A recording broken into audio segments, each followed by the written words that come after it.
আসসালামু আলাইকুম ওয়া রাহমাতুল্লাহি ওয়া বারাকাতুহু। আপনারা যারা উপস্থিত হয়েছেন তাদের সবাইকে আমার অন্তরের অন্তঃস্থল থেকে জানাচ্ছি আন্তরিক শুভেচ্ছা এবং মুবারকবাদ। আহলান ওয়া সাহলান ওয়া মারহাবান বিকুম ফি হাযাল লিকা আত-তাইয়্যিব আল মুবারাক। আমরা শুরুতে আল্লাহ রাব্বুল ইজ্জা ওয়াল জালালের দরবারে শুকরিয়া জ্ঞাপন করছি, যিনি আজকে আমাদেরকে এরকম চমৎকার একটি পরিবেশে চমৎকার একটি ইসলামিক কনফারেন্সে উপস্থিত হওয়ার সুযোগ করে দিয়েছেন। আমরা সবাই পড়ছি কালিমাতুশ শুকর, আলহামদুলিল্লাহ। আল্লাহ রাব্বুল ইজ্জা ওয়াল জালালের দরবারে শুকরিয়া জ্ঞাপনের পাশাপাশি আমি আজকের প্রোগ্রামের যারা অর্গানাইজিং কমিটি তাদেরকে অন্তরের অন্তঃস্থল থেকে ধন্যবাদ জানাতে চাই। এরকম চমৎকার একটি পরিবেশ, চমৎকার একটি ভেন্যুতে এই ইসলামিক কনফারেন্সের আয়োজন করবার জন্য। সম্মানিত সুধী, আমরা এই পৃথিবীতে খুব অল্প একটা সময়ের জন্য, একটা ট্রানজিট পিরিয়ড কাটানোর জন্য বেসিকলি আমরা এই পৃথিবীতে এসেছি। আমরা কি চিরকাল এই পৃথিবীতে থাকবো বলেন তো? না, একটা ট্রানজিট পিরিয়ডে আমরা এসেছি, আবার চলে যেতে হবে। এই যে আমাদের জীবন, এই জীবনের জন্য বিপদ, আপদ, পরীক্ষা, স্ট্রাগল এটা অনিবার্য, এটা হবে। বিপদ নাই, কষ্ট নাই, আপদ নাই, অনিশ্চয়তা নাই, স্ট্রাগল নাই, এমনকি কেউ আছে এখানে? কেউ কি হাত তুলে বলতে পারবেন যে হুজুর আমার জীবনে কোনো বিপদ নাই, অথবা আমার জীবনে কোনো দুঃখ নাই, কষ্ট নাই, কোনো স্ট্রাগল নাই, কোনো রিস্ক নাই? এরকম সৌভাগ্যবান কেউ আছেন এখানে? তাহলে জীবনের জন্য পরীক্ষা এটা অনস্বীকার্য, হবেই হবে পরীক্ষা। পৃথিবীর জীবনটাই এমন, এভাবেই এই লাইফকে ডিজাইন করা হয়েছে। পরীক্ষা থাকবে, এখানে বিপদ থাকবে, এগুলো উত্তীর্ণ হয়ে আপনাকে যেতে হবে। চির সুখ, চির শান্তি এটাই পৃথিবীতে হয় না। চির সুখ এবং চির শান্তির জায়গা হচ্ছে জান্নাত। চির সুখ এবং চির শান্তি কোথায়? এটা জান্নাতের বৈশিষ্ট্য। চির সুখ, চির শান্তি, টেনশন নাই, ঝামেলা নাই, পরীক্ষা নাই, বিপদ নাই, রিস্ক নাই, স্ট্রাগল নাই। এটা হচ্ছে দ্য ফিচার্স অফ জান্নাত, জান্নাতের ফিচার। কিন্তু সমস্যা বাদে তখন যখন জান্নাতের ফিচার আমরা দুনিয়ায় খুঁজি। যেটা পাবো আমরা জান্নাতে, এটা খুঁজি কোথায়? এই তখনই সমস্যা বাদে। And this is the main problem. এটাই বড় সমস্যা। এই সমস্যার সমাধান কোথায়, এটা নিয়ে আজকে আমি কিছু কথা অ্যাড্রেস করবো ইনশাআল্লাহ। তো তাহলে আসুন শুনি জান্নাতের ফিচার কি। জান্নাতের কমন একটা ফিচার হচ্ছে জান্নাতে there will be no sickness in paradise. জান্নাতে কোনো অসুস্থতা থাকবে না, চিরসুস্থ। সুবহানাল্লাহ পড়েন। চিরসুস্থ, চির সবল, কেউ অসুস্থ হবে না জান্নাতে। জান্নাত হবে অ্যান্টি এইজিং, জান্নাতে বয়স বাড়বে না কারো। চির যৌবনা, চির যুবক, অ্যান্টি এজিং। আপনারা জানেন যে বর্তমান পৃথিবীতে অ্যান্টি এজিং ক্রিম পাওয়া যায় না? ক্রিম, কথা বুঝতেছেন? অ্যান্টি এজিং ক্রিম পাওয়া যায়। তারা বলে এই ক্রিম মাখলে চামড়ায় ভাঁজ পড়ে না। এটার দাম আছে কিন্তু অনেক।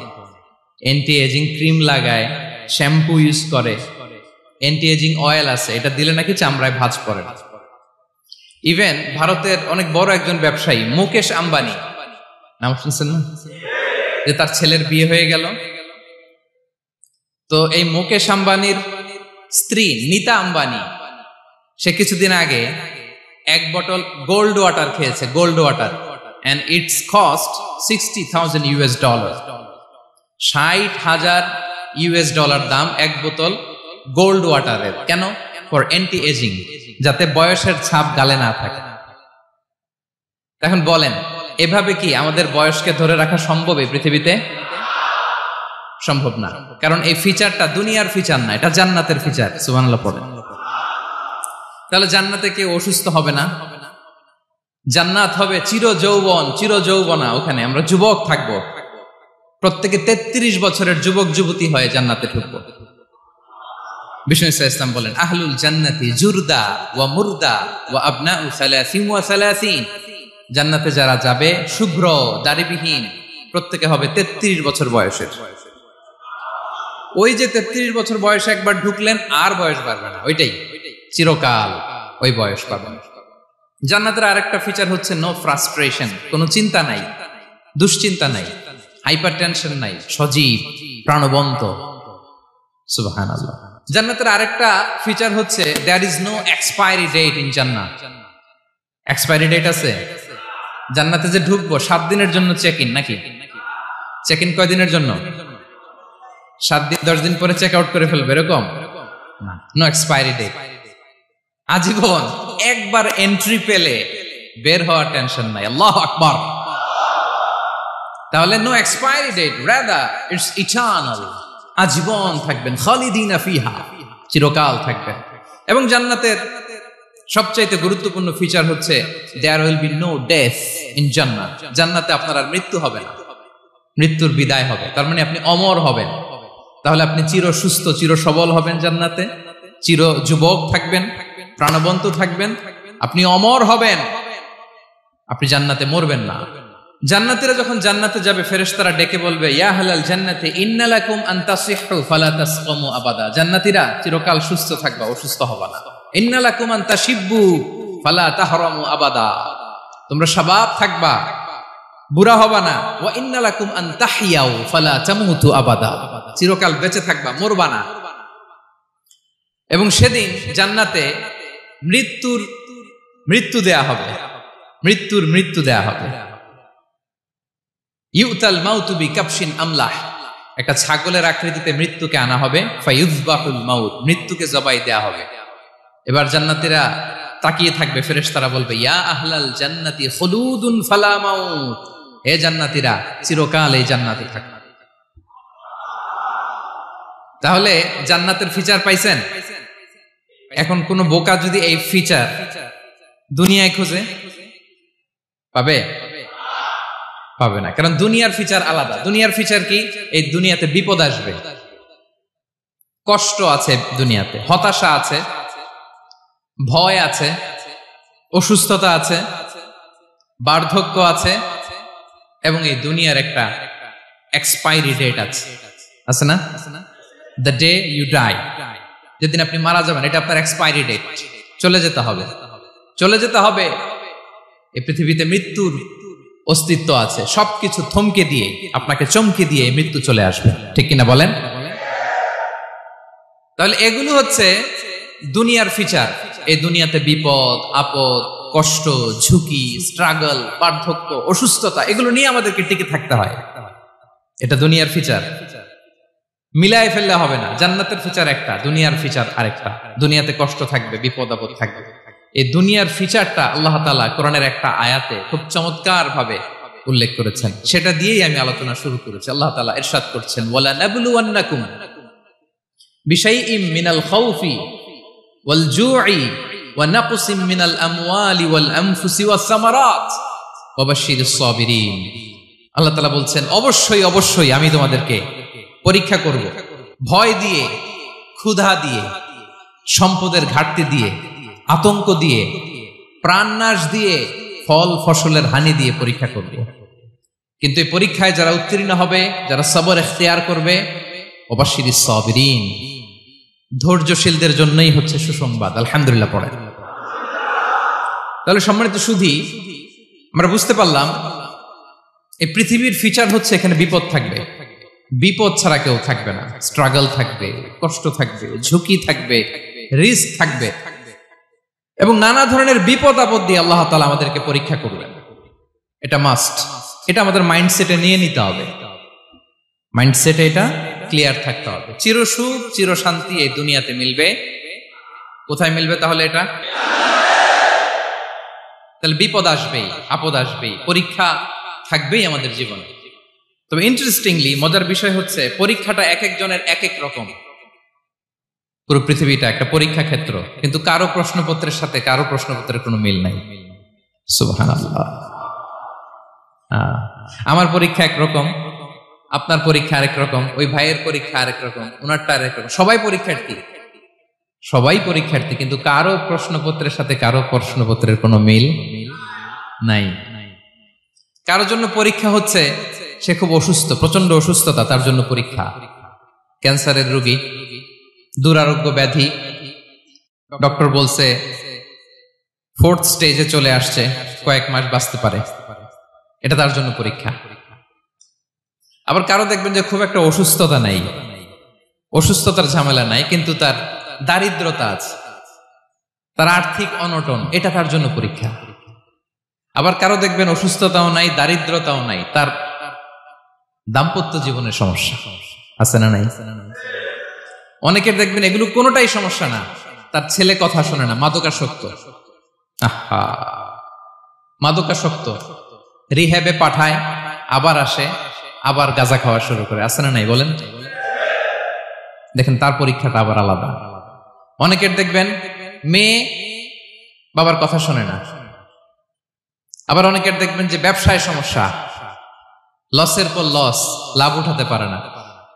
তাহলে পরীক্ষা ছাড়া, বিপদ আপদ ছাড়াই দুনিয়াতে কেউ নাই, কেউ নাই প্রিয় ভাইরা।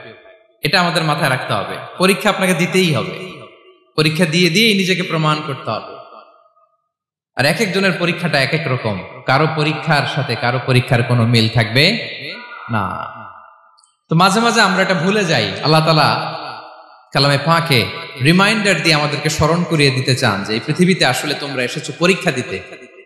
এটাই জীবনের বড় বাস্তবতা। আমাদের জীবনে যত হতাশা, আমাদের জীবন নিয়ে যত অভিযোগ, আমাদের মনে যত কষ্ট, আমাদের হৃদয়ের ভেতরে যত অস্থিরতা, তার মূলে হচ্ছে এই সমস্যা যে আমরা ভুলেই গেছি আমরা পরীক্ষা দিতে আসছি। এটা যদি ভুলে না যান, এটা যদি আপনার মাইন্ডসেটে থাকে যে পুরো জীবনটা একটা পরীক্ষা, তাহলে দেখবেন কোনো কিছু আপনাকে কাবু করতে পারবে না। আপনি হতাশ হবেন না, জীবন নিয়ে আর অভিযোগ থাকবে না, আপনি ভেঙে পড়বেন না, সব অভিযোগ হতাশা দূর হয়ে যাবে। তার মানে বুঝতে পারলাম পরীক্ষা আপনাকে দিতেই হবে। পরীক্ষা দেয়া ছাড়া এই পৃথিবী থেকে চলে যাওয়ার কোনো চান্স বা সুযোগ আমাদের কারো নেই।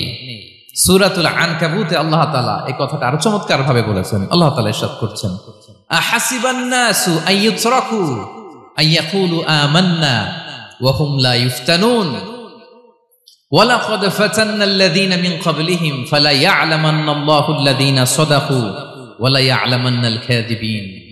আল্লাহ বলেন, মানুষ কি ভেবেছে সে শুধু বলবে আমি ঈমানদার আর তাকে আমি জান্নাতে ঢুকাই দিব? না, কখনো না, কোশ্চিন কালেও না। বরং পূর্ববর্তীকালে যারা পৃথিবীতে এসেছিল তাদেরকে আমি পরীক্ষায় নিয়েছি, পরীক্ষা করেছি, এবং তাকেও ঈমানের প্রশ্নে সে সত্যবাদী না মিথ্যাবাদী পরীক্ষা দিয়ে দিয়ে নিজেকে প্রমাণ করতে হবে। ঠিক কিনা বলেন? পরীক্ষা দিয়ে আপনাকে প্রমাণ করতে হবে। এবং এই পরীক্ষার ব্যাপারটা, এটা যে শুধু আমরা সাধারণ মানুষ আমাদের জীবনে দুঃখ বিপদ পরীক্ষা এমনটা না। এই পৃথিবীর সবচাইতে শ্রেষ্ঠ মানুষ যারা ছিলেন তাদেরকে আল্লাহ পরীক্ষা নিয়েছেন। বলেন তো এই পৃথিবীতে সবচাইতে শ্রেষ্ঠতম মানুষ কারা? সবচাইতে শ্রেষ্ঠ ভালো মানুষ কারা ছিল পৃথিবীতে? বলেন তো নবীরা। আওয়াজ করে বলেন তো কারা? তো বলেন তো নবীদের জীবনে পরীক্ষা ছিল কি ছিল না? হ্যাঁ ছিল। বেশি না কম? বিষ্ণু ইসলামকে জিজ্ঞাসা করা হলো, আইয়ুন নাসি আশাদ্দু বালাআন ইয়া রাসূলুল্লাহ, হে আল্লাহর রাসূল এই পৃথিবীতে কাদের জীবনে পরীক্ষা বেশি? বিষ্ণু ইসলাম বললেন, আল আম্বিয়া, নবীদের জীবন। আল আম্বিয়া সুম্মাল আমসাল ফাল আমসাল, সবচাইতে জীবনে পরীক্ষার সম্মুখীন সবচাইতে বেশি হয়েছেন নবীরা। তারপরে নবীদের পরবর্তী অবস্থান যাদের, সিদ্দিকিন যারা, সোহাদা যারা, সালিহিন যারা, আল্লাহওয়ালা যারা, তাদের জীবনে পরীক্ষা বেশি। ইউবতালার রাজুলু আলা হাসাবি দীনি, ব্যক্তির দিনদারি যত বেশি তার জীবনে আল্লাহর পরীক্ষাও তত বেশি। আপনি আল্লাহওয়ালা হবেন, আপনার জীবনে পরীক্ষাও অনেক বেশি। এজন্য ইমানদার হওয়া যেমনি মর্যাদার, ইমানদারের জীবনে পরীক্ষাও হবে অনেক বেশি।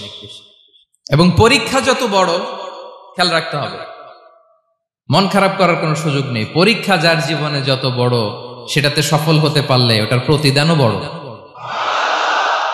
পরীক্ষা যত বড়, এটাতে সাকসেস হইতে পারলে এটার রিওয়ার্ডও তত বড়। বিষ্ণু ইসলাম বলেন, ইযামুল জাযাই মাআ ইযামিল বালা, বালা যত বড় জাযাও তত বড়, প্রতিদানও তত বড়।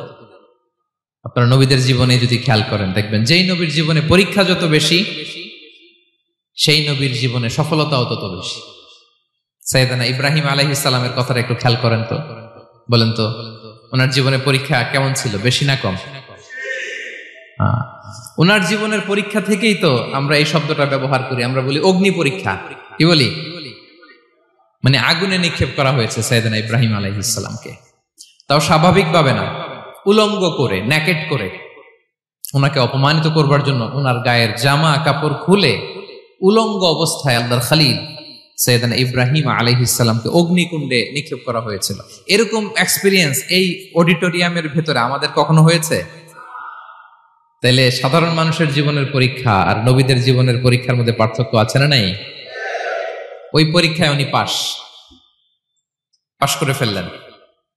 ৮৬ বছর পর্যন্ত আল্লাহর কাছে দোয়া করলেন, আল্লাহ আমাকে একটা নেককার সন্তান দাও। আল্লাহ সন্তান দেয় না। ৮৬ বছর পরে আল্লাহ তাআলা সাইয়েদনা ইব্রাহিম আলাইহিস সালাম এবং হাজারের ঘরকে উজালা করে সন্তান দিলেন। সাইয়েদনা ইসমাঈল আলাইহিস সালাম পৃথিবীতে আসলেন কত বছর বয়সে? ৮৬ বছর বয়সের এখানে কেউ আছেন? হ্যাঁ, আছি আমরা? কেউ নাই। ৮৬ বছর বয়সে প্রথম সন্তান পেয়েছে। তাদের ঘরকে উজালা করে আল্লাহর নবী সাইয়েদনা ইসমাঈল আলাইহিস সালাম আসলেন। এবার আল্লাহ বললেন, যাও স্ত্রীকে আর এই কলিজার টুকরা সন্তানকে, থাকো তো প্যালেস্টাইনে, প্যালেস্টাইন থেকে ১৫০০ কিলোমিটার দূর দ্য ব্যারেন ল্যান্ড, ওই মক্কার ধুধুমরু প্রান্তরে রেখে আস, যেখানে কেউ নাই, মানুষ নাই, গাছ নাই, পাখি নাই, পানি নাই, যাও রেখে আস। আচ্ছা বলেন তো, ৮৬ বছর পরে যে লোকটা সন্তান পেল, বুঝে শুনে উত্তর দিয়েন, ৮৬ বছর পরে যে লোকটাকে আল্লাহ তাআলা সন্তান দিল, তার হৃদয়ে ওই সন্তানের জন্য মায়া বেশি না কম? এমনি তো আমাদের প্রথম সন্তানের হিস্ট্রিটা একটু খেয়াল করেন তো। প্রথম আমাদের যে মেয়ে হয়েছিল বা যাদের ছেলে হয়েছিল, তার প্রতি আদর, সোহাগ, দরদ, ভালোবাসা, আহ্লাদ কত ছিল। আর ৮৬ বছর বয়স আল্লাহ তাআলা ওনাকে সন্তান দিলেন, দিয়ে বললেন, যাও হাজারকে আর ইসমাঈলকে মক্কার ধুধুমরু প্রান্তরে রেখে আস। আল্লাহ তাআলা বলতে দেরি, চলে যেতে দেরি নাই, মুহূর্তে উনি রওনা হয়ে গেলেন। সুবহানাল্লাহ পড়বেন না? রেখে আসলেন মক্কার ধুধুমরু প্রান্তরে। এবার আল্লাহ বললেন, যাও রিটার্ন ব্যাক টু প্যালেস্টাইন, প্যালেস্টাইনে চলে যাও। চলে গেলেন, হৃদয়টা ভেঙে খান খান। অনেক বছর পরে আল্লাহ তাআলা আবার অনুমতি দিলেন, যাও এবার ছেলেকে দেখে আসতে পারো, যাও প্যালেস্টাইন থেকে আবার মক্কায় যাও। সাইয়েদনা ইব্রাহিম আলাইহিস সালাম প্যালেস্টাইন থেকে আবার ১৫০০ কিলোমিটার পথ পাড়ি দিয়ে, এখনকার মতো ফ্লাইটে যায় না, গাড়িতেও না, উটে করে। কিসে করে? উনি যে কতবার মক্কা থেকে ফিলিস্তিন এসেছেন আর গিয়েছেন, কোন ইয়ত্তা নাই, হিসাব নাই। গেলেন, এবার ছেলেটা হাঁটতে পারে, দৌড়াতে পারে, একটু একটু কথা বলতে পারে, আব্বু আব্বু ডাকতে পারে। কেমন মায়া লাগে বলেন তো? মায়া ভালোবাসায় যখন টইটম্বুর, ঠিক ওই মুহূর্তে আল্লাহ বললেন, ছেলেকে জবাই করো, জবাই করো ছেলেকে। আল্লাহ তাআলা বলতে দেরি করেছেন, আল্লাহর আদেশ পালনে ১ সেকেন্ডও তিনি দেরি করেন নাই। ছুরি চালালেন, জান্নাত থেকে দুম্বা নিয়ে আসা হলো। এভাবে আল্লাহর নবী ইব্রাহিম আলাইহিস সালাম উনার জীবনের প্রতিটি ক্ষেত্রে যেখানে আল্লাহ তাআলা ওনাকে পরীক্ষা নিয়েছেন, উত্তীর্ণ হয়েছেন। এবং দেখেন ওনাকে আল্লাহ তাআলা কি উপহার দিলেন। আল্লাহ তাআলা ওনাকে খলিলুল্লাহ উপাধি দিলেন, আল্লাহর বন্ধু। সুবহানাল্লাহ বলেন। আল্লাহ তাআলা বলছেন, ওয়া ইযিবতালা ইব্রাহিম রাব্বুহু বিকালিমাতিন ফাআতাম্মাহুন ক্বালা ইন্নী জাঈলুকা লিন-নাসি ইমামা। আল্লাহ অনেকগুলো পরীক্ষা নিয়েছিলেন সাইয়েদনা ইব্রাহিম আলাইহিস সালাম, প্রতিটা পরীক্ষায় সাকসেসফুলি পাস করেছেন, গোল্ডেন এ প্লাস। আল্লাহ বলেন, ইন্নী জাঈলুকা লিন-নাসি ইমামা, I'm gonna make you the leader for the entire human being. I'm gonna appoint you as a leader for the entire universe. গোটা বিশ্বের জন্য, গোটা মানবতার জন্য আমি তোমাকে লিডার বানায় দিলাম। ইযামুল জাযাই মা'a ইযামিল বালা। পরীক্ষা যত বড়, ওই পরীক্ষায় পাশ করলে ওইটার ফলাফল ও প্রতিদানও বড়। তাহলে দেখেন প্রিয় ভাইরা, সাইয়েদনা ইব্রাহিম আলাইহিস সালামের জীবনে পরীক্ষার কোনো শেষ ছিল না। আমি আপনি কোথায়? আল্লাহর খলিলের জীবনে যদি এত পরীক্ষা থাকতে পারে, আমি আপনি কোথায় বলেন তো? এবার বলেন, সাইয়েদনা মূসা আলাইহিস সালাম, ওনার জীবনে তো কোনো পরীক্ষা টরীক্ষার ছিল না। হ্যাঁ, গুণে শেষ করতে পারবেন? জন্মটাই তো হয়েছে পরীক্ষার মধ্য দিয়ে। মিশরের ছেলে সন্তান হইলেই ফেরাউন বলছে জবাই করো। ওনার মা এরকম সিন্ধুকে করে ভাসায় দিলেন নীল নদীতে। আল্লাহু আকবার। কি একটা রোমাঞ্চকর পরিস্থিতির মধ্য দিয়ে আল্লাহ তাআলা ওনাকে বাঁচালেন। সুবহানাল্লাহ। জন্মই হয়েছে পরীক্ষার মধ্যে দিয়ে, বড় হইলেন, ফেরাউনের ভয়ে দেশ ত্যাগ করলেন, মিশর থেকে মাদিয়ান। আবার আল্লাহর আদেশে যখন ফিরে আসলেন, আবার ফেরাউনের সাথে তর্ক বিতর্ক, যুদ্ধ। একটা রাত আল্লাহ নবী মুসা আলাইহিস সালাম শান্তি মতো মিশরে ঘুমাতে পারে নাই। একটা রাত শেষ পর্যন্ত এই ফেরাউন মুসা আলাইহিস সালামকে ধাওয়া করেছে। ফেরাউনের ধ্বংসের আগ পর্যন্ত সে মুসা আলাইহিস সালামকে ধাওয়া করেছে। তার মানে মুসা আলাইহিস সালাম এই বিপদ আপদ পরীক্ষা এগুলো থেকে মুক্তি পান নাই। এবার বলেন ঈসা আলাইহিস সালামের কথা। ওনার জীবনে তার পরীক্ষা ছিল না? কি পরীক্ষা ছিল? হ্যাঁ, আল্লাহু আকবার। Same scenario goes to the biography of every messenger in the world. পৃথিবীর সব নবীর ক্ষেত্রে একই ঘটনা ঘটেছে। সাইয়েদনা ঈসা আলাইহিস সালাম দাওয়াত যখন দিলেন, ওনার বিরোধিতা শুরু হলো, ওনাকে হত্যার ষড়যন্ত্র হলো, ইভেন কি ওনাকে মারার জন্য বনি ইসরায়েলেরা উদ্ধত হলো, জানে বাঁচবার জন্য পালালেন, এক ঘরে ঢুকলেন, চারদিক দিয়ে ঘেরাও করলো, উনি দরজা জানালা লাগাই দিলেন। ওরা বললো একজন দরজা ভেঙে জানালা ভেঙে ভিতরে ঢুকে দেখো বেটা ঈসা কি করে। একজন ভিতরে ঢুকছে, ঢুকার সাথে সাথে বল রাফাআহুল্লাহু ইলাইহি, আল্লাহ তাআলা ঈসা আলাইহিস সালামকে উপরে উঠায় নিল। আর যেই লোকটাকে তারা ভিতরে ঢুকালো তার চেহারাকে আল্লাহ তাআলা ঈসা আলাইহিস সালামের চেহারার মতো করে দিলেন। এবার তার বাইরের সাথীরা বলে ঘটনা কি, বেটা ঈসাও বেরোয় না, আমাদের লোকটাও বেরোয় না, সবাই ঢুক। দরজা ভেঙে ভেতরে ঢুকে দেখে ঈসা দাঁড়ায় আছে। বলেন তো এটা ঈসা না মিসা? এটা কি আসল ঈসা? ওমা কতালু ওমা সলাবু ওয়ালাকিন শুব্বিহা লাহুম। আল্লাহ বলে তোমরা আমার নবী ঈসাকে হত্যাও করতে পারো নাই, শুলেও চড়াতে পারো নাই, আমি সেফটি সিকিউরিটি দিয়ে আমার নবী ঈসা আলাইহিস সালামকে আকাশে তুলে নিয়েছি।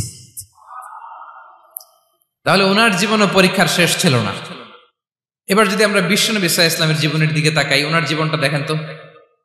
আমাদের পেয়ারা নবী বিশ্বনবী মুহাম্মদুর রাসূলুল্লাহ সাল্লাল্লাহু আলাইহি ওয়াসাল্লাম, ওনার জীবনে কি স্ট্রাগল ছিল? স্ট্রাগল। মাক্কি জীবনের কথা যদি একটু খেয়াল করেন, দেখেন তো 3 বছর শিয়াবে আবি তালেবে জেল খেটেছেন, না খেয়েছিলেন।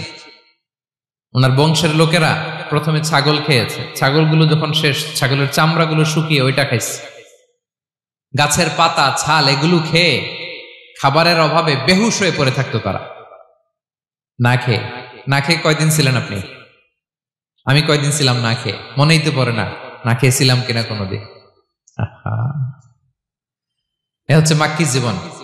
মেন্টালি প্রেসার দেয়া হয়েছে। বিশ্বনবীর চাচা আবু লাহাব, তার 2 ছেলে উতবা আর উতাইবা, এদের সাথে বিয়ে দিয়েছিলেন 2 মেয়ের। যখন দাওয়াত দেওয়া শুরু করলেন 2 মেয়েকে ডিভোর্স দিয়ে দিল। দেখেন, একটা বাবার জন্য প্রাপ্তবয়স্কা মেয়েকে যখন উঠায় নেয়ার আগে ডিভোর্স দেয়, তার মানসিক অবস্থাটা কেমন থাকে বলেন? মেন্টালি প্রেসারাইজ করা হয়েছে, ফিজিক্যালি হ্যারাস করা হয়েছে। বিষ্ণু সাল্লাল্লাহু আলাইহি ওয়াসাল্লাম যখন নামাজে দাঁড়াতেন, উটের পচা নারী ভুঁড়ি বিষ্ণুনবীর কাঁধে চাপিয়ে দেওয়া হতো। আপনার জীবনে এরকম ঘটছে কখনো? আপনি নামাজ পড়তেছেন, উটের পচা নারী ভুঁড়ি আপনার কাঁধে চাপিয়ে দেওয়া হয়েছে। কয়দিন হয়েছে এরকম? কয়দিন হয়েছে? হ্যাঁ, তারপরে তো আলহামদুলিল্লাহ বেরোয় না মুখ দিয়ে। কেমন আছেন হুজুর কয়েন না, বেশি একটা সুবিধার না, তাই না? বেশি একটা একটু মিলাবেন। কতটুকু পরীক্ষা আমরা দিয়েছি। তায়েফে গেলেন বিশ্বনবী, তায়েফে গেছিলেন জমির বায়না দিতে, তাই না? জমি কিনবে তায়েফে। তায়েফবাসীদেরকে জাহান্নামের আগুন থেকে বাঁচাতে গিয়েছিলেন, নিজের জন্য না। সেখানে তায়েফের ছেলেরা পাথর মেরেছে বিষ্ণু ইসলামের গায়ে। এত শুভ্র দেহ ছিল, চেহারা ছিল, বিষ্ণুবীর গা দিয়ে ঝরঝর করে রক্ত ঝরেছে। ফিজিক্যাল হ্যারাসমেন্টের শিকার হয়েছেন বিষ্ণু ইসলাম। যখন যেদিন বিষ্ণু ইসলামকে হত্যার ষড়যন্ত্র করা হলো, আল্লাহ তাআলার আদেশে তিনি মক্কা থেকে মদিনায় হিজরত করলেন। মদিনাতে যে একটা রাত, 7ম হিজরির আগ পর্যন্ত শান্তিতে ঘুমাতে পারেন নাই। 3 দিকে 3 ইহুদি বসতি, বনু কাইনুকা, বনু নদীর, বনু কুরাইজা। খাওয়ার মধ্যে বিষ মিশিয়ে দেয়া হয়েছিল বিষ্ণু ইসলামের। বাজুর, খাসির বাজুর রান পছন্দ করতেন। এক ইহুদি মহিলা বিষ্ণু ইসলামের ওই রানের মধ্যে বিষ মিশিয়ে দিয়েছিল। ওই বিষের যন্ত্রণায় মৃত্যুর আগ পর্যন্ত বিশ্বনবী কাতরাতেন। এবং উনি ইন্তেকালের সময় ওই বিষের ব্যথা যন্ত্রণাতে ইন্তেকাল করেছেন। বিশ্বনবীর ইন্তেকালটা শাহাদাতের ইন্তেকাল ছিল। বিষ্ণু ইসলাম বলেছেন, ওই যে খায়বার এলাকার ওই মহিলা যে আমার খাবারে বিষ মিশিয়েছিল, সেই বিষের যন্ত্রণা, বেদনা, কষ্ট আমি অনুভব করছি। খেয়ে না খেয়ে দিন প্রচারের কাজে নিজেকে দিয়েছ বিলিয়ে, তায়েফের কাফিরেরা চিনল না সে আলো, দুষ্ট ছেলেদের পিছু দিল লেলিয়ে, পাথরের আঘাতে ক্ষত বিক্ষত হয়ে সারা শরীর থেকে রক্ত ঝরে। হে রাসূল তোমাকে ভুলি আমি কেমন করে, হে রাসূল তোমাকে ভুলি আমি কেমন করে। হাজার ব্যথা বেদনার পরে ফিরে আসনি তুমি আপন ঘরে, দিনের আলো তুমি ছড়িয়ে দিতে চলে গেলে মদিনায় মক্কা ছেড়ে। হে রাসূল তোমাকে ভুলি আমি কেমন করে, হে রাসূল তোমাকে ভুলি আমি কেমন করে। ঠিক কিনা বলেন? একটা রাত শান্তির ঘুম তিনি দিতে পারেন নাই। প্রিয় ভাইরা, তাহলে আমরা কি বুঝলাম? বিশ্বনবীর জীবনও পরীক্ষা ছিল কি ছিল না? আমাদের উপায় আছে? আমরা বাঁচতে পারবো এই বিপদ আপদ পরীক্ষা ঝঞ্ঝাল থেকে? বাঁচতে চাইলেও বাঁচতে পারবো? পারবো না। ইমাম মালিক আলাইহি রাহমা নাম শুনেছেন? ইমাম মালিক, ওনার জ্ঞান থেকে লাখো লাখো মানুষ উপকৃত হয়েছে, কোটি কোটি মানুষ উপকৃত হয়েছে। মদিনার রাস্তায় রশি দিয়ে ওনাকে টেনে হিচড়ে এক এলাকা থেকে আরেক এলাকায় নিত জালেম বাদশারা। ইমাম মালিক আলাইহি রাহমা। ইমাম আহমদ ইবনে হাম্বল, ওনাকে বেত্রাঘাত করা হতো, চাবুক দিয়ে পেটানো হতো। আমাদের মাযহাবের ইমাম আল ইমাম আল আযম আবু হানিফা আলাইহি রাহমা, ওনাকে কারাবন্দী করা হয়েছিল। তার মানে দেখেন, যত বড় বড় স্কলার, যত বড় বড় মাশায়েখ, এমনকি আম্বিয়া আলাইহিমুস সালাম, ওনারাও পরীক্ষা বিপদ আপদ থেকে রেহাই পাইছে? তাহলে আপনি আর আমি পাবো? বলেন তো। তাহলে এটা আমাদের ব্রেইনে গেঁথে নিতে হবে যে জীবন মানেই এখানে বিপদ থাকবে, পরীক্ষা থাকবে, স্ট্রাগল করে করে আমাকে আগাতে হবে। কেউ আমার জন্য রেড কার্পেট বিছিয়ে রাখবে না। এই জীবনটা বড় জটিল। This is life, how it's design. এভাবেই পৃথিবীকে ডিজাইন করা হয়েছে। এখানে বিপদ আছে, কষ্ট আছে। এই পরীক্ষা দিয়ে দিয়ে আপনাকে উত্তীর্ণ হতে হবে। বুঝতে পেরেছেন প্রিয় ভাইরা? নাও দ্য কোশ্চেন অ্যারাইজ, এখন প্রশ্ন হচ্ছে, কেন আল্লাহ এই পরীক্ষা নেন? কেন? আল্লাহ তাআলা সূরা মুলকে বলেছেন, এই পৃথিবী সাজানোর, এই জীবন মৃত্যুর এই খেলা, এটার উদ্দেশ্যটাকে আল্লাহ তাআলা স্পষ্ট করে বলেছেন। আল্লাযী খালাকাল মাউতা ওয়াল হায়াতা লিয়াবলুয়াকুম আইয়ুকুম আহসানু আমালা। জীবন মৃত্যু দিয়ে তোমাদের জীবনকে সাজানো হয়েছে এজন্য, যাতে করে তিনি তোমাদের পরীক্ষা করতে পারেন। কি করতে পারেন? তোমাদের মধ্যে কে সৎকর্মে অগ্রগামী, কে কাজে ভালো, আমলে ভালো, এটা দেখার জন্য। বেসিকলি আল্লাহর দেখার প্রয়োজন নাই, আমাদেরকে দেখানোর জন্য এই পরীক্ষার আয়োজন। আমি ভালো করবো না খারাপ করবো এটা আল্লাহ জানে না? তো ওনার পরীক্ষা করা লাগে কেন? কথা বলেন। আমি জান্নাতি না জাহান্নামী এটা আল্লাহ জানেন না? বেসিকলি আমাদেরকে জানানোর জন্য এই পরীক্ষার আয়োজন। কাদেরকে জানানোর জন্য?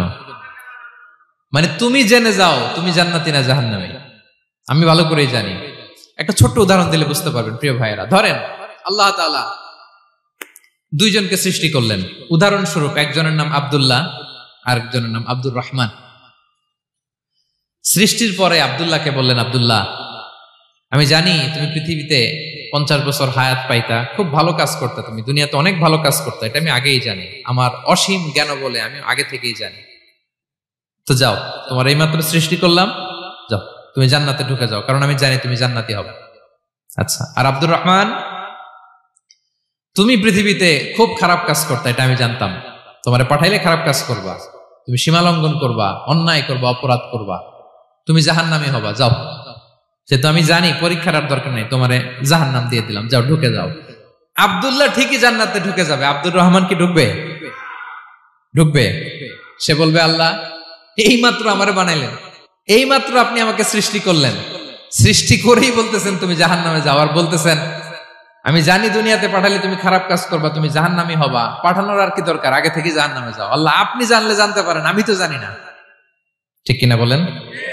সে বলবে, না আল্লাহ আপনি ভুল বলতেছেন, এই দুনিয়াতে পাঠাইলে আমি খুব ভালো কাজ করতাম, আমি সীমা লঙ্ঘন করতাম না, নামাজ পড়তাম, রোজা রাখতাম, হজ করতাম, যাকাত দিতাম, সাদাকা করতাম, চ্যারিটি করতাম, জনকল্যাণকর সব ভালো কাজগুলো আল্লাহ আমি করতাম। এজন্য আল্লাহ তাআলা পরীক্ষার আয়োজন করেছেন, যাতে করে তুমি জেনে যাও যে পৃথিবীতে তুমি কি করেছো। এখন আর আল্লাহকে এক্সকিউজ দেওয়ার সুযোগ নেই। আচ্ছা বলেন তো, আবু জাহেলকে যদি আল্লাহ এখন কিয়ামতের দিন বলে, Abu Jahl go to the hell fire, আবু জাহেলের কিছু বলার সুযোগ আছে? কারণ ও দুনিয়াতে কি করে আসছে এটাও জানে না। ফেরাউনকে ডেকে যদি আল্লাহ বলে, ফেরাউন তুমি জাহান্নামে যাও, go to the hell fire, ওর কি কোনো এক্সকিউজ দেওয়ার সুযোগ আছে? বলেন, সুযোগ আর আছে? কারণ তুমি দুনিয়াতে কি করেছো তোমার চেয়ে ভালো কেউ আর জানে। পৃথিবীতে এই পরীক্ষার এই আয়োজনের সবচাইতে বড় উদ্দেশ্য হচ্ছে যাতে করে আমরা দেখে যাই যে আমরা কি কাজ করছি। কেউ যখন পরীক্ষা দেয় প্রিয় ভাইরা, ওই পরীক্ষায় কত পাবে তার একটা হিসাব আছে না? বলেন, আপনি গণিত পরীক্ষা দিয়ে আসছেন, যে 100-তে 100 পাবে সে বলতে পারে আমার সব অঙ্ক হয়েছে, ঠিক কিনা বলেন? আর যে লাড্ডু গুড্ডু বুঝছেন তো, কিছুই পারে নাই, ঘোড়ার ডিম, তারও একটা হিসাব আছে যে সে কিছুই লিখে আসতে পারে নাই। তাই পৃথিবীতে এই পরীক্ষার আয়োজনের প্রধানতম কারণ হচ্ছে যাতে করে আমরা বুঝে যেতে পারি যে আমরা কোথায় যাব, জান্নাতে না জাহান্নামে। প্রিয় সুধী, এ পর্যায়ে আমরা জানবো এই যে পরীক্ষা আল্লাহ তাআলা নিচ্ছেন আমাদেরকে, এই পরীক্ষায় সফল হওয়ার মূল মন্ত্র কি। কোরআনে বিভিন্ন আয়াতে এই পরীক্ষার কথা বলা হয়েছে এবং এই পরীক্ষার সফলতার মূল মন্ত্রও কোরআনে ঘোষিত হয়েছে। আলহামদুলিল্লাহ বলেন। যে আয়াত দিয়ে আমি শুরু করেছি, এই আয়াতে আল্লাহ তাআলা বলেছেন, ওয়াবাশশিরিস সাবিরিন, নবী হে ধৈর্যশীলদেরকে আপনি সুসংবাদ দিন, ধৈর্যশীলদেরকে সুসংবাদ দিন। তার মানে বিপদে ধৈর্য ধারণ করতে হবে প্রিয় ভাইরা। ইন্নামাস সাবরু ইনদা সাদামাতিল উলা, বিপদে আমরা অনেক সময় প্যানিক হয়ে যাই, অস্থির হয়ে যাই, কি করব, হতাশ না। মুমিনরা হতাশ হয় না, ধৈর্য ধারণ করে। কি করে? কি করে?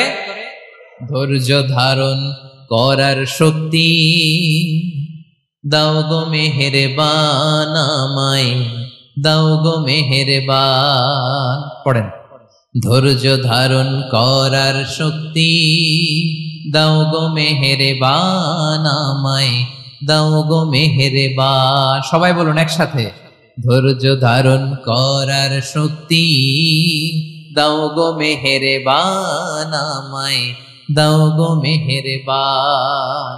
বুকের ভেতর ব্যথার নদী বইছে অবিরাম, বইছে বইছে অবিরাম। পড়ুন, ধৈর্য ধারণ করার শক্তি দাও গো মেহেরবান আমায়, দাও গো মেহেরবান। পড়েন আমিন। আল্লাহ যেন বিপদে আমাদেরকে ধৈর্য ধারণ করার তৌফিক দান করে। প্রিয় ভাইয়েরা, ধৈর্য এটা এমন একটা গাছ যে গাছের সারা গায়ে কাটা, কিন্তু এই গাছের ফলটা বড় সুস্বাদু। আই রিপিট, আমি আবারও বলছি, ধৈর্য এটা এমন একটা গাছ যে গাছের সারা গায়ে কাটা, কিন্তু ফলটা বড় মিষ্টি, ফলটা বড় সুস্বাদু। সবাই ধৈর্য ধারণ করতে পারে না। বিষ্ণু ইসলামকে আল্লাহ তাআলা নানা সময় আশ্বস্ত করেছেন, সান্ত্বনা দিয়েছেন, আর ধৈর্যের বাণী শুনিয়েছেন। আল্লাহ বলেন, ফাসবির কামা সাবারা উলুল আজমি মিনার রাসূল। নবী হে, আপনার আগে দৃঢ় প্রত্যয়ী নবীরা যেরকম ধৈর্য ধারণ করেছে, আপনিও ধৈর্য ধারণ করুন। সূরাতুল মুজাম্মিল আল্লাহ তাআলা বলছেন, ওয়াসবির আলা মা ইয়াকুলুনা ওয়াহজুরহুম হাজরান জামিলা। ওরা যাই বলুক আপনি ধৈর্য ধারণ করুন, ওদের কথাকে ইগনোর করুন। Just ignore what they are saying to you. যা বলে আপনি জাস্ট ইগনোর করেন। ওরা বিষ্ণু ঈসা ইসলামের মনোবলকে ভেঙে দেওয়ার জন্য কখনো বিষ্ণু ঈসা ইসলামকে কবি বলে গালি দিত। কবি কি বলতো? শায়ের। কখনো বলতো মজনুন, পাগল। নাউজুবিল্লাহ পড়বেন না? পাগল বলে গালি দিত। মাঝে মাঝে বলতো কাহিন, গণক। মাঝে মাঝে বিষ্ণু ঈসা ইসলামকে তারা বলতো আবতার, লেস কাটা।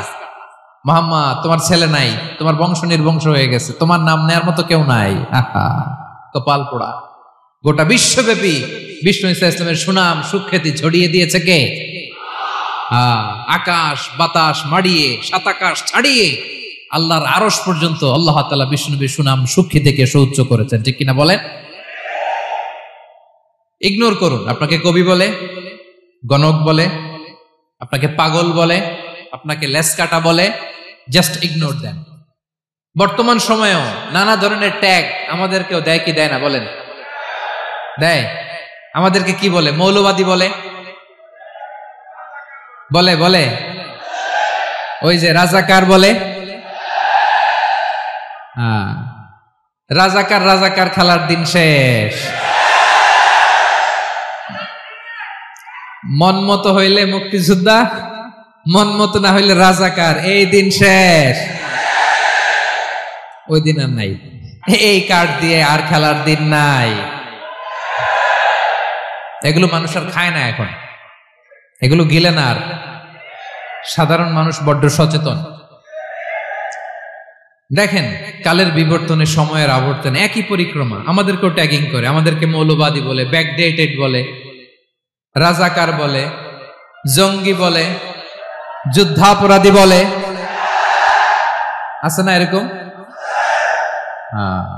ওয়াসবির আলা মা ইয়াকুলুন, নিজের সাথে মিলায় নেন। যা বলে ধৈর্য ধারণ করো।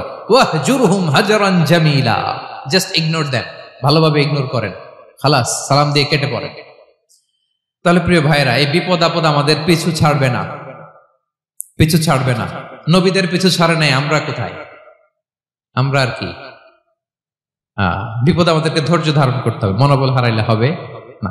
দেখেন বিশ্বনবী কিভাবে আপনাদেরকে সান্ত্বনা দেয়। বিশ্বনবী বলেন আজাবান লি আমরিল মুমিন, মুমিনের ব্যাপারটা বড় আশ্চর্যজনক। ফাইন্না আমরাহু কুল্লাহু লাহু খাইর, মুমিনের জীবনে যা ঘটে সবটাই খাইর, সবটাই কল্যাণ।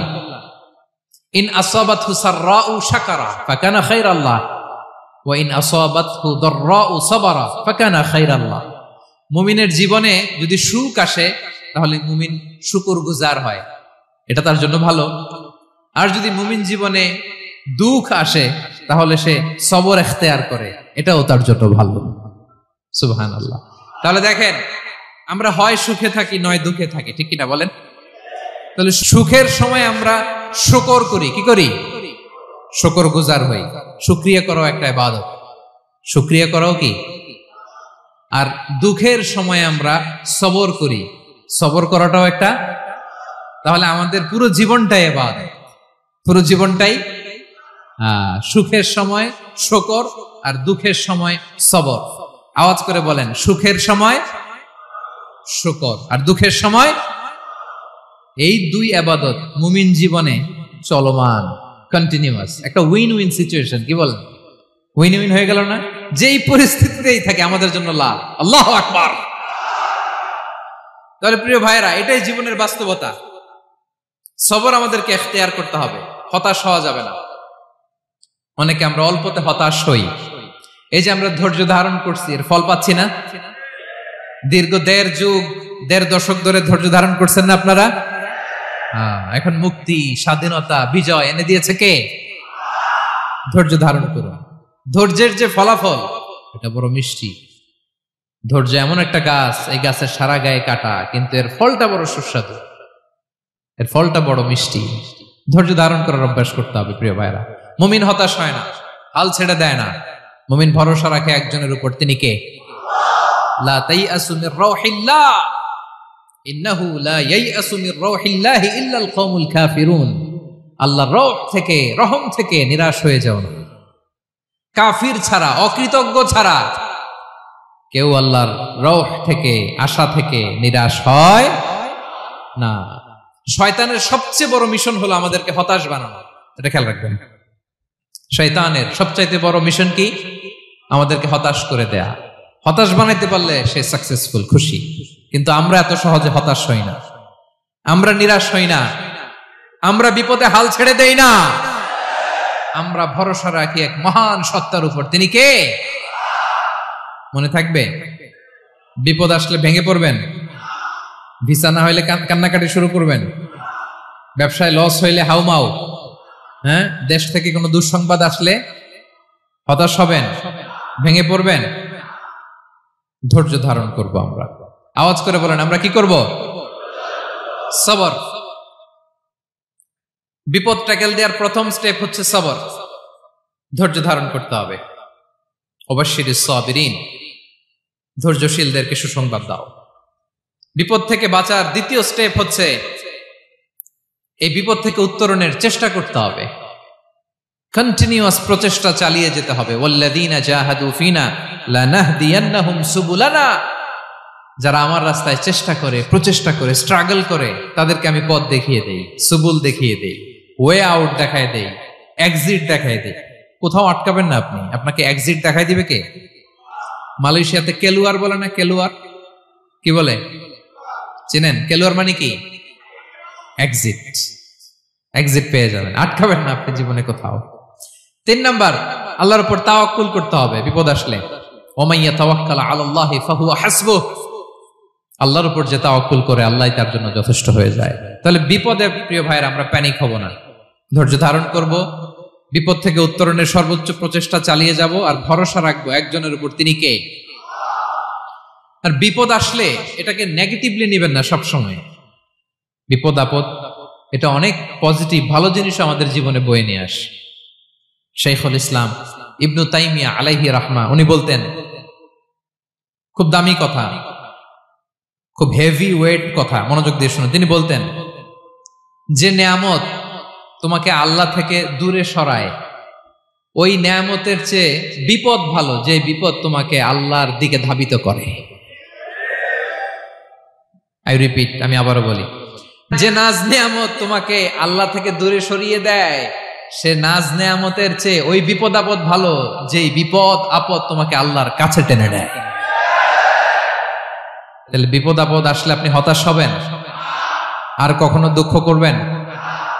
মোয়ারের ভাইয়েরা, আর মন খারাপ করবেন?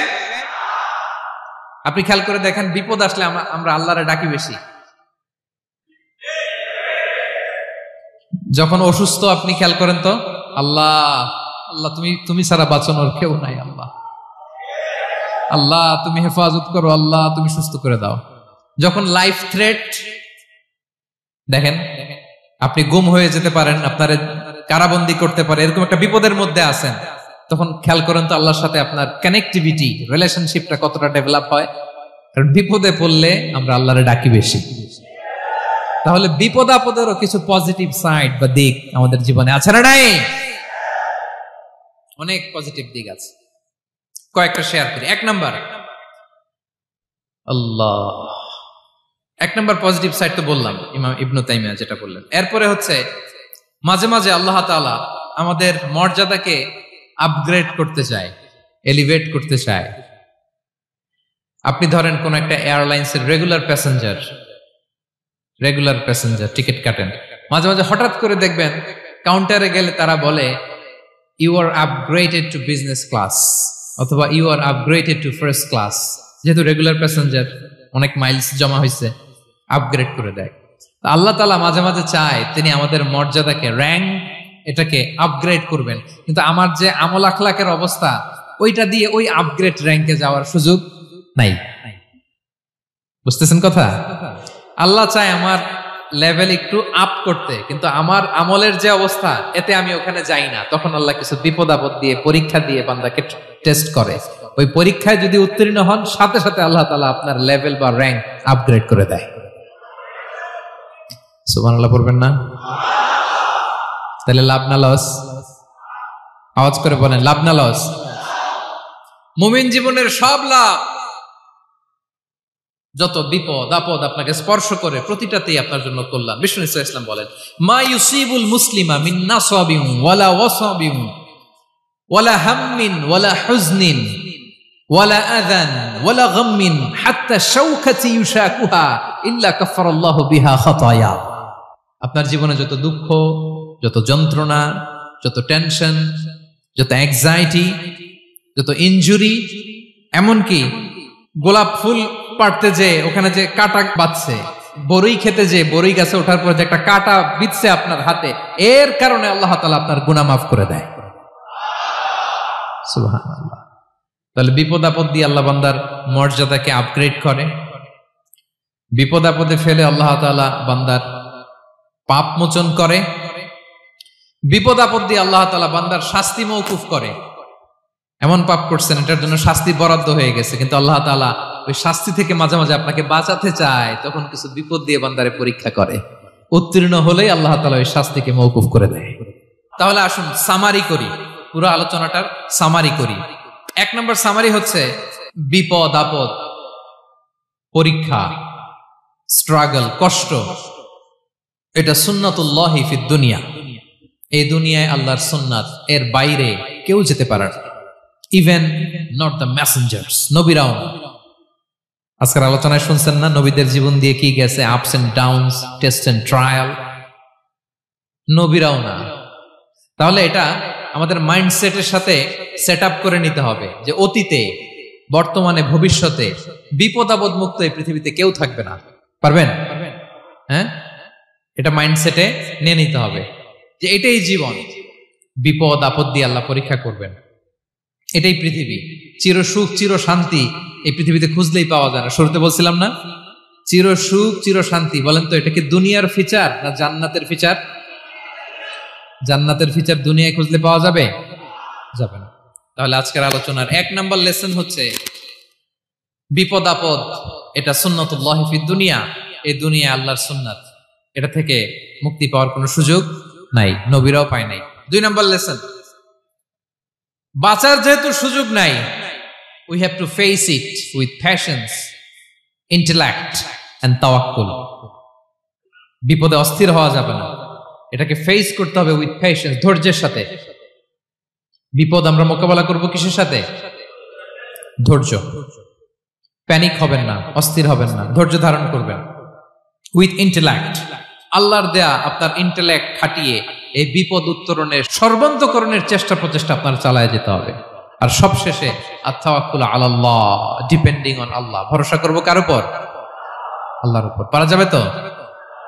আচ্ছা, দুইটা লেসন গেল। তিন নাম্বার লেসন হচ্ছে আমাদের ছেলে মেয়েদেরকে we have to educate our child regarding the test and trial in this দুনিয়া। দুনিয়ার এই বিপদ আপদের ব্যাপারে আমাদের ছেলে মেয়েদেরকে শেখাতে হবে, বুঝাতে হবে। ওরা ছোট মানুষ তো অস্থির হয়ে যায়, আব্বু আমার সাথে কেন এমন হয়, আমারই শুধু পেন্সিল চুরি হয়, আমারই শুধু এটা হয়, আমি পরীক্ষায় খারাপ করি, আমি ব্যথা পাই, আমার এই আমার সেই। ছোট মানুষ তো বুঝে না। ওরা বুঝাইতে হবে যে বাবা, this is the essence of life, এটাই জীবন, এটাই কি এই লাইফ হ্যাকস গুলো তাদেরকে শেখাইতে হবে। ডোন্ট বি প্যানিক, প্যানিক হওয়া যাবে না। This is how life is design, এটাই জীবন, বিপদ আপদ আসবে, এটাকে মেনে নিতে হবে, ছেলে মেয়েদেরকে শিখাইতে হবে, তাহলে তারাও প্যানিক হবে না। পারবেন তো ইনশাআল্লাহ? আচ্ছা, 4 নম্বর লেসন হচ্ছে যেটা আমরা জানলাম, এই বিপদ আপদ সবসময় আমাদের জন্য খারাপ না। সামটাইমস ইট ব্রিংস খায়ের for us if dealt properly. ঠিক মতো বিপদকে ডিল করতে পারলে এটা আসলে আমার জন্য আখেরে কল্যাণই বয়ে নিয়ে আসে। কি বলেন, তাই না? কল্যাণ বয়ে নিয়ে আসে। সব শেষ কথা হলো আমরা যেন এই বিপদগুলোকে প্রপারলি ডিল করতে পারি, আমরা যেন সবর ইখতিয়ার করতে পারি। আল্লাহর কাছে চাইতে হবে, দোয়া করতে হবে, কারণ তৌফিক দেওয়ার মালিক কে? আল্লাহর কাছে যেন আমরা কায়মনোবাক্যে প্রার্থনা করতে পারি, আল্লাহ এই বিপদকে যেন আমরা ডিল করতে পারি উইথ সাবর, উইথ ইন্টেলেক্ট, উইথ তাওয়াক্কুল। আসল হাতিয়ার হচ্ছে এটা, দোয়া। আল্লাহর কাছে চাইবেন, মনোযোগের সাথে চাইবেন, আন্তরিকতার সাথে চাইবেন। উদউল্লাহ ওয়া আনতুম মুকিনুনা বিল ইজাবা। বিষ্ণু বলেন এমন ভাবে চাও যেন তুমি অনেকটা কনফার্ম যে তোমার দোয়া আল্লাহ কবুল করবেনই, এমন ভাবে চাও। অনেকে রোবোটিক দোয়া করে। রোবোটিক দোয়া মানে দোয়ার মধ্যে প্রাণ নাই, ধ্যান নাই, মন নাই, আগ্রহ নাই, ভালোবাসা নাই, ওই দোয়া আল্লাহ কবুল করে না। মনোযোগ দিয়ে চাইতে হবে চাওয়ার মতো, তাহলে আল্লাহ তাআলার পক্ষ থেকে তৌফিক পাওয়া যাবে। পারা যাবে তো ইনশাআল্লাহ? আল্লাহ তাআলা আমাদের সবাইকে বিপদে আপদে ধৈর্য ধারণ করার তৌফিক দান করুক। নবীরা তাদের জীবনে যেভাবে স্ট্রাগল, আপস এন্ড ডাউনস, বিপদগুলোকে, টেস্ট এন্ড ট্রায়ালগুলোকে ডিল করেছে, আমরা যেন সেভাবে ডিল করতে পারি, আল্লাহ তৌফিক দান করুক। আল্লাহ তাআলা আমাদের সবাইকে কথাগুলো বোঝা আর আমল করার তৌফিক দান করুক। হাযা মা ইনদি ওয়াল ইলমু ইনদাল্লাহি আলাইহি তাওয়াক্কালতু ওয়া ইলাইহি উনীব। আসসালামু আলাইকুম ওয়া রাহমাতুল্লাহি তাআলা ওয়া বারাকাতুহু। নিয়মিত ইউটিউব ভিডিও দেখতে সাবস্ক্রাইব করুন। নতুন নতুন ভিডিও পেতে ঘন্টা বাটনটি চাপুন।